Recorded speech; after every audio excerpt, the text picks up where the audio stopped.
Hey, hello you beautiful people, welcome back. Let's do an update on TELCOIN's price chart and see what went down in here and why. I think this is a very strange setup, but it may not necessarily be a strange setup, unfortunately, in a good way. So, are you ready? Let's dive in and see what is going on. And first things first, if you remember the last time that we talked about TELCOIN, specifically we were around the lows, and the idea was that under any kind of circumstances we do not want to see a slow move to the upside and then from here yet another move down. Why? Because at that point we said the idea it's gonna be that we're gonna have on a higher degree in this region, there we go, 5 down into a wave 1, correction for 2, and then 1 2 3 4 5 into wave 3, correction for 4, another move down into wave 5, meaning this might be, like it or not, the beginning of a move down. We said what we want to see in an ideal scenario is from here a great strong move to the upside, and we got this move, but then again we got a move down. So the question is, what is going on in here? You see,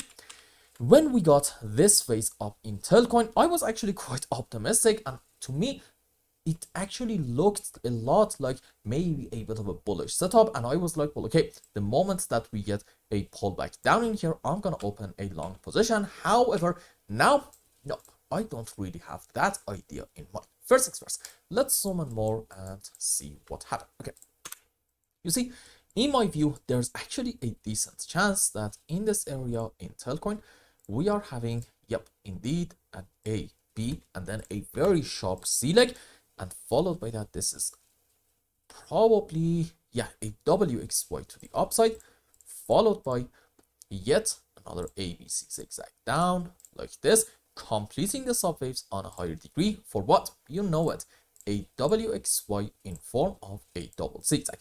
Also, I fully believe that off of the lowest line here in TELCOIN, about, let's say, 0.22 of a cent, we are absolutely having a 1 2 3 4 5 wave, no problem at all. So essentially this is 5 up, correction down, so the ideal setup suggesting the bottom is set, right? Maybe, but not so fast. You see what's happening in this region.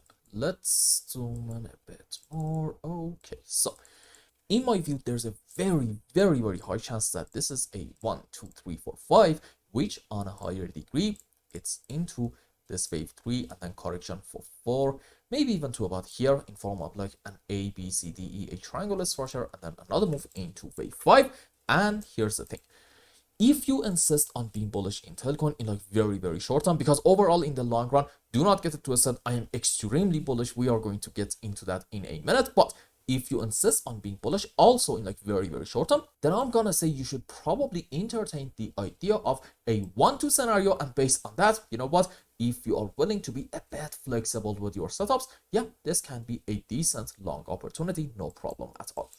Let's go around here. You see, in case you are a new viewer to the channel, you should note that my main field of works is Elliott Waves and Elliott suggests if you want to be bullish on any chart and you want to say, for example, in here, we're going to have not even our final low, let's say just some sort of a low, then okay, off of the lows, you have to be able to find minimum a 5 wave to the upside.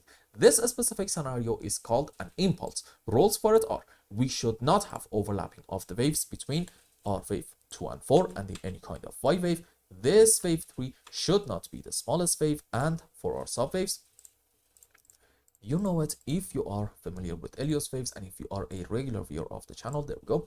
We're gonna have 5 up into wave 1, 3, and 5. And for our corrections for wave 2 and 4, we can consider different scenarios. Let's say ABC for 4, and maybe, sure, a WXY structure into our wave 2. Now, let's go on the live chart. And by the way, before we get into that, in TELCOIN, again, if you insist on being bullish, I think you might be able to say that we are somewhere around this region. How exactly? Okay, here is how.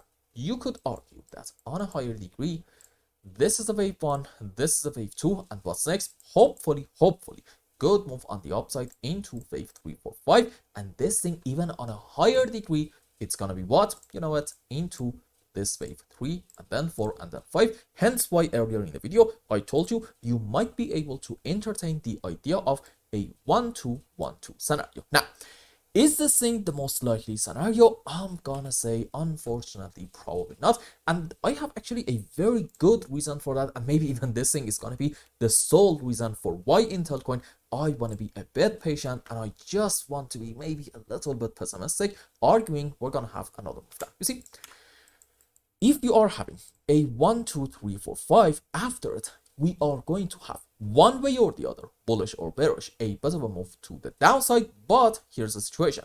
If we are truly bullish and the bottom is in, this move is going to be a correction structure and it should have certain characteristics. Chief among them are two. Number one, this thing has to be a relatively slow and choppy and time consuming move to the downside relative to this phase up. For example, if we're going to have a correction down, this should take maybe like 100 days, while this move on the upside actually took us maybe roughly around 60-70 days. If this is the case, fair enough, great sign, maybe this is a correction.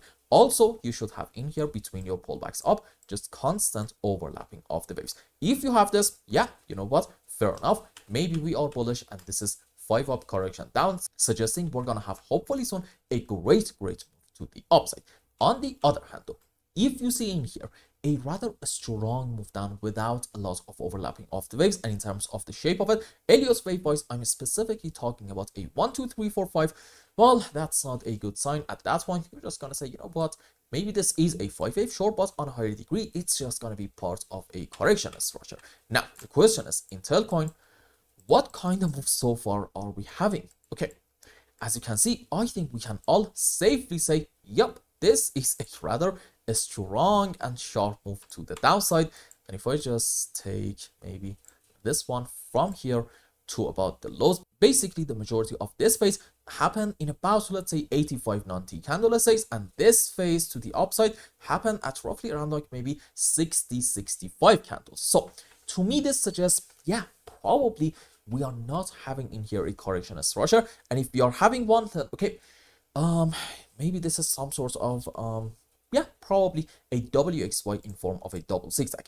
Is that gonna be my primary case though? Nope. I wanna be very patient and careful with my money, and I'm gonna say probably in TL, this is 1, this is 2, this probably to about here is the end of our wave 3, and maybe we are having a triangle in here into 4, and then another shorter move on the downside into wave 5. You know what? No, let's just say the end of our wave 4. It's gonna be right in here, no problem at all. Now, right away, you're gonna say this, well, okay, we are having a 5 wave, then what's next? Probably a move on the opposite direction. So maybe in TL, we are soon going to witness a bit of a move on the upside, correct? Yeah, absolutely right. And based on that, you can actually open a long position with your stop loss under this low, or preferably even if you want to be safe, under the lowest low down here about, let's say, 0.22 of a cent.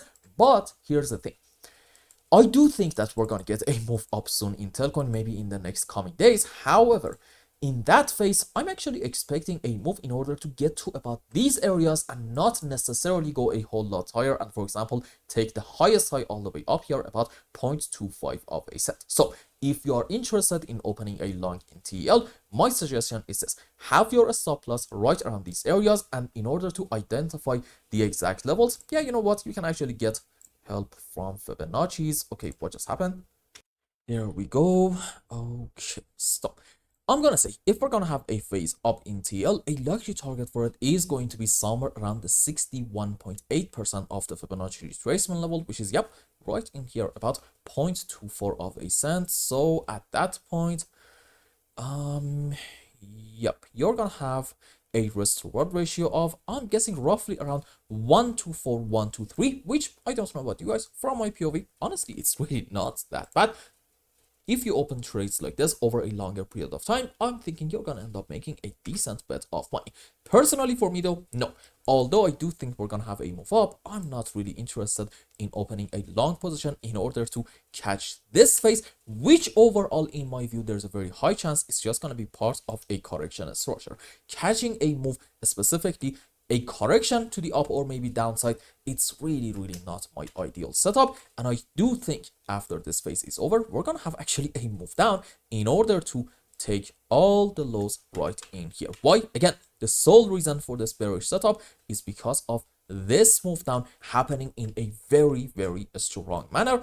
And I'm gonna say maybe on a higher degree in TELCOIN, we are having just a zigzag, which when it comes to subwaves, we're gonna have 1, 2, 3, 4, 5 into a correction for B.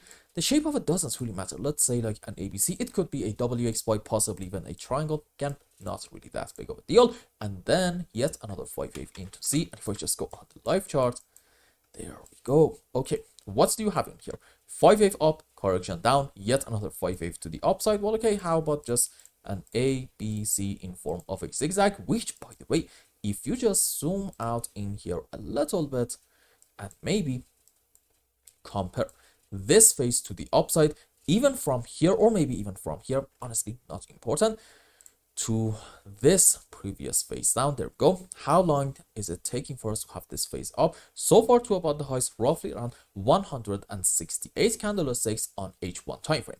On the other hand, this phase to the downside happened, yeah, roughly in about 200 candles. So I'm gonna say we did actually have enough time to maybe go quite a bit higher than these areas, but unfortunately we didn't really do that. So maybe this phase compared to this move down is just a correction to the upside, suggesting unfortunately in TL the bottom is not in yet, and we're gonna get maybe yet another move down. Now, having said this, although this is my primary case at the moment, it's very important to note that overall I'm actually quite optimistic, and I do think if we end up having another move down, I don't know about you guys, from my POV, it is going to be an absolutely fantastic buy the dip opportunity for somebody like me who is a fair value and long-term investor. Okay, very important to understand. If you are a long-term investor as well like me, then okay, your name of the game, it's not really tactical small short or long positions. No, your name of the game is called DCA,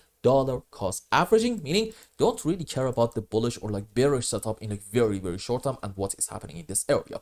If we end up having another dip, since you have fundamental wise full conviction and you have, I assume, done your due diligence, okay, then any kind of move for you should be a buy the dip opportunity in order to just get your average purchase as low as possible. And that, my friends, is precisely what I am planning to do in case in TL I'm lucky and we're gonna end up getting a move on the downside. Because overall, again, despite what is going on in the short term, I'm actually extremely bullish in TL. You see, I fully believe that we are having, there's a very high chance actually that this is a 1, 2, 3, 4, 5 wave in form of an expanding leading diagonal. And then this thing, I think this whole situation to about the current point, it's just a correction to the downside. And once again, do we have a slow and choppy move down in here? Yes, as you can see, between our pullbacks up, we are constantly having overlapping of the waves. And also, how long did it take for us to have this move? So far, about 510 days. On the other hand, this whole situation took us roughly around 500 days as well. So despite having more than enough time, yeah, in this phase down, we completely failed to cover this whole phase to the upside and get to about the lows. So to me, this suggests, yeah, probably overall under the surface, bulls do actually have still a bit of power and they are alive. And when they are going to take charge, you are going to witness some beautiful, exciting price action in the mid to long term. Okay, this is why I'm bullish in TELCOIN, because, well, the chart, technical wise, and specifically my field of works, Elliott Wave, suggests, yeah, we are looking very promising. And also fundamental wise, well, if you have done your due diligence, you know that TELCOIN is a great project and it does, in my view, have a bright future. So if we get a move down, what do you think I should do? I'm gonna say probably I should buy the dip quite a bit. And I hope I explained everything well and you understood what is going on in TL's chart. And until the next update, I hope you have a wonderful time. Goodbye.